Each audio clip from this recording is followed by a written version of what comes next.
first year real estate agent tips. If you're in your first year as a real estate agent, this video is for you. I've got 4 simple tips to help you start closing business and start making money. Coming up right now.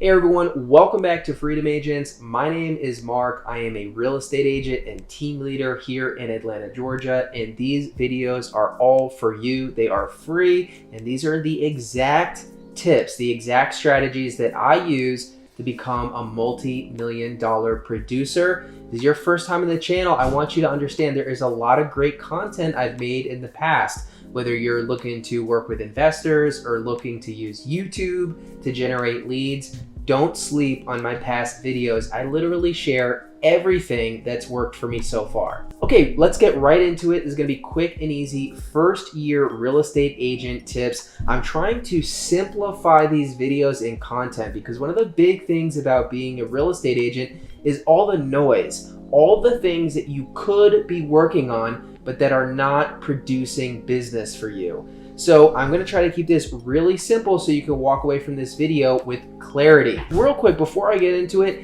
if you're interested in coaching, completely free coaching to help you work with investors or use YouTube, all my contact information is in the description below. Reach out to me, book a call, book a Zoom call. It's all free. I coach real estate agents. I partner with them without them having to pay or give up any of their commission. So if you're interested, check me out. All right, so tip number 1. You know that hobby that you have, or that church that you go to, or that group of people that you see once a week, once every other week? That is a gold mine for you. And if you're a new real estate agent, I need you to understand how important that friend group is for you, okay? Most everyone has some kind of hobby or interest, right? You could be in CrossFit and you could work out with the same group of people each week. It could just be the church that you go to on the weekend. That's your church family. For me, I train jiu-jitsu, so that's my hobby. All the people who train jiu-jitsu with me, that's my friend group, one of the largest pools of friends that I have. So this should be pretty obvious to you whenever I'm mentioning it, but whatever that group is, whatever group of people that is centered around something that you share in common, this is most likely where your first piece of business is going to come from. So this is where I want you to focus your energy and attention. Everyone in that group needs to know that you've made the transition into a career in real estate.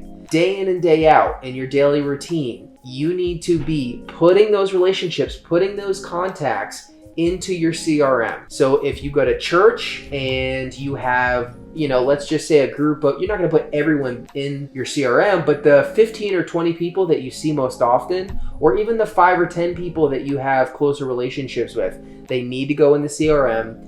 You need to write whatever information and contact info you have about them, and you need to foster those relationships and develop them over time. These people already know you, like you, and to some degree trust you. These are the people who are most likely to give you your first piece of business, whether it's them themselves or it's a relative or friend that they have. So don't overlook your friend groups. Don't be worried about, paying for leads or even, necessarily using social media to get business right away. Social media is great, but it's going to take you a while to get business from it. Your friend groups, the people that you personally know, this is where your business is going to come from at the start. So deepen those relationships, find ways to provide them value, and just make sure you're sharing your life, right? You don't need to have a real estate conversation with them every time, but you do want to share that part of your life so that you stay top of mind as an agent for them. All right, number 2, go tour homes. A lot of people take for granted that as a real estate agent, you basically have the keys to your city or neighborhood. You should utilize this, right? Pick a neighborhood. I usually recommend agents pick the neighborhood that they live in because they're already knowledgeable about it. Go tour the vacant homes in that neighborhood. Practice your routine, right? This can serve a lot of different purposes, just simply going to tour vacant homes. You can get down your routine for when you're showing people, if that's something that makes you nervous. Walk in, turn on all the lights, have your notepad. Think about what features of the home that you would be pointing out to a client. This is a skill that you can actually develop. If you're very unfamiliar with home materials, construction materials, layouts, this is your education, right? You can be actively educating yourself so that when the time comes and you have a client, you can really sound much more knowledgeable than you would. But the second big purpose of going to tour vacant homes is to shoot content, right? People love to look at homes on the market. Look at HGTV. Half their programming is based on just homes that are for sale. So whatever social media you're doing, I'm big on YouTube. It could be TikTok, Instagram. Make sure it's a vacant home because you don't want to be filming people's stuff who live there. But if it's a vacant home, go film. Film yourself on camera talking about the home. Film inside the home, talking about the features of it, what you like and you don't like. Ask people, create polls, asking them what they like or don't like about the house. This is a very easy, free, and straightforward way to engage with people on social media. So tour homes, you can educate yourself and you can get great content at the same time. All right, so focus on your friend groups, go tour homes. Number 3, pick one neighborhood to focus on. You've heard me say this a lot. Now, when I got into real estate, everyone would say, pick a niche. Focus on a small group of people. And I was like, well, I want to work with everyone. I want to make the most amount of money and close the most amount of deals. Well, here's the thing. You cannot be an expert in all these areas. You're going to end up being a master of none. In order to provide value, in order to be perceived as an expert, you have to have a higher level of knowledge about a certain area than the typical person does. And especially as a brand new agent, right? I know that I was very self-conscious about being a new agent. I can remember literally praying that people would not ask me how long I'd been in real estate in my first year. What I can tell you after 5 years is that doesn't matter. If I could go back to then, I would just happily own it and say, oh yeah, I've been in real estate for 3 months. People don't care about that. People care about what you're an expert at. So even though you're a novice in real estate, if you're an expert in your neighborhood, the things to do, the quality of the schools, the traffic patterns, the budget, what you can get for your money in that area, whatever developments are going on in that area, that is a level of expertise that will make up for your rookie knowledge in being a real estate agent. So pick one neighborhood, preferably a neighborhood you are already familiar with, like the one that you live in or one that you have recently lived in. And this is where you should be going to tour homes. This is where you should be shooting your content. This is where you should be shooting open houses. And I have a whole open house video that talks about not hosting open houses in random locations around your city. You want to focus on the neighborhood that you're already familiar with. This is going to do a lot of things. It's going to, you already know about the area, so you can talk about it. That's building your confidence in those conversations with people in that area, whether it's at an open house or whatever. So you're more confident. You come across like the expert.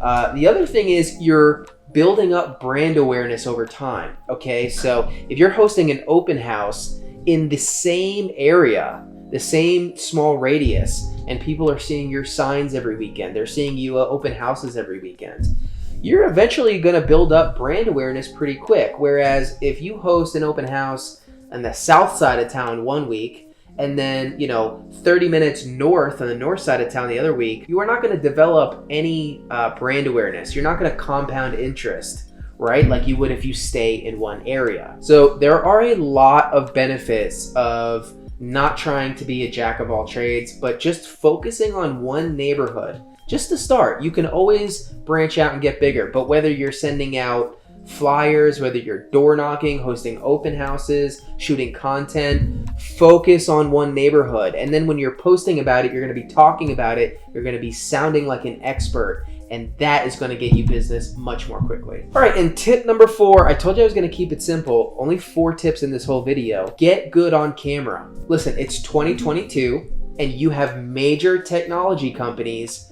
spending billions of dollars to eradicate your job. That is a reality.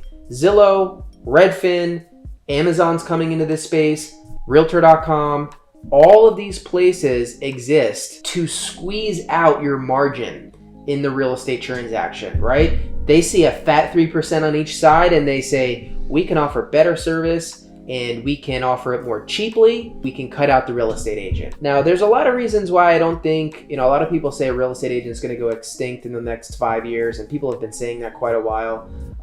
There's a lot of reasons why I don't think that's completely true, but here's what I know. Getting good on camera is your #1 defense against big technology companies, okay? Because that's the one thing they can't do. When I get in front of the camera, you personally hear me, decide if you like me or don't like me, start following me, get to know me, right? We're establishing a connection even though we've never met. And this is what you do when you get in front of camera. Now, a lot of people understandably are not very good at first being in front of camera. I was not good at this, but I want you to not look at it like, oh, I'm on Facebook or Instagram. This is not helping me. I want you to really shift your mindset into getting good on camera, getting good on Instagram, TikTok, or whatever social media platform you're doing. That is a completely legitimate skill. In fact, it's one of the most legitimate skills you could have in 2022. This is going to allow people who have never met you to start to know, like, and trust you. Getting good on camera is going to improve your speaking for other scenarios. So if you have to go do a listing presentation for people, if you've been practicing being on camera, you're going to walk in there with confidence. You're going to know what you're talking about. Being on camera is like a script practice in a lot of ways. You really develop the skill of being able to think and speak at the same time without being overly self-conscious about being filmed, right? Which is the big hurdle that a lot of people have. So get good on camera. Treat it as an important skill like script practice. Spend 10 minutes a day recording something in front of a camera, right? And just to give you an example, you can talk about your neighborhood. Listen, don't overcomplicate this. Make this easy. If I asked you right now, what is the 3 best things about living in your neighborhood? I guarantee you could have a natural conversation with me and provide great value and not be self-conscious about it. And the reason for that is you know what you're talking about, right? When I find myself stumbling over my words in front of a camera, it's because I don't really know what I'm trying to say with a high level of confidence. So don't make it harder for yourself. Don't try to memorize and recite some big poem, and don't try to talk about something that you don't know about. Start off talking about your neighborhood. These are the conversations you'll be having with people at open houses anyway. You can get really good on camera. You can get a lot of people think you're either good or bad on camera, but it's honestly a skill that you can develop like any other. If you continue to work on it, you are going to increase your confidence, your public speaking. You are just generally going to come across as much more of an authority as you would if you didn't. Now, if you're an introvert, if you're shy, if you don't want to be, if you hate social media because it ruins everyone's lives, all I can tell you is to get over it. I am an introvert. You're probably not as much of an introvert as me, and that might surprise you because you only ever see me talking to you in front of camera. But listen, I do what I have to do for my business. You have to understand, if you're a new real estate agent and you're telling yourself, no, I can't get in front of camera, social media is not for me. Okay, but you really need to understand the level of difficulty that you just created for yourself, right? Because how are you going to generate business? If you're not going to get in front of social media, you better get really good at cold calling.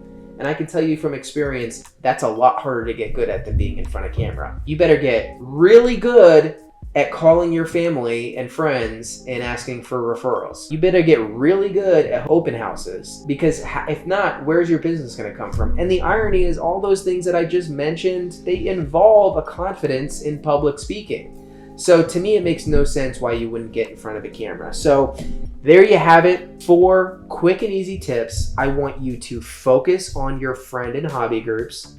I want you to go tour vacant homes, both to practice your routine and to shoot content. I want you to pick one neighborhood to focus on and to learn about and to talk about. And I want you to get good on camera. If you can develop these 4 skills, if you can put your energy into these 4 tasks, you will be way ahead of the game. You will succeed. You will be light years ahead of the people that you graduated school with, I can guarantee you, because they're going to be focused on building a website.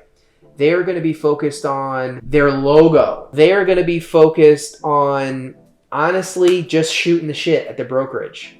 Seriously, that's what most people are going to be doing. So if you spend your time doing these 4 things and don't worry about your logo, you will be closing deals before anyone else that started with you. Hope you found that helpful. Like and subscribe. Give me a call if you want coaching, and I'll see you next time.